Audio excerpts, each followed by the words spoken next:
Guys তরকারিটা প্রায় শেষের দিকেই, একটু ঝোলও ঘন হয়ে আসছে আর সবকিছু মশলা সিদ্ধ হয়ে গেছে, কপি টপি। এবার একটু লবণটা সেট করে তারপর নামিয়ে নিব। আহারে আমার কাকু আয়া পড়ছে,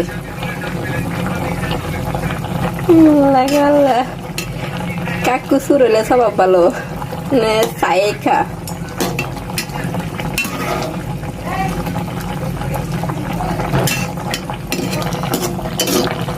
হয়ে গেল স্বাদের রেসিপি।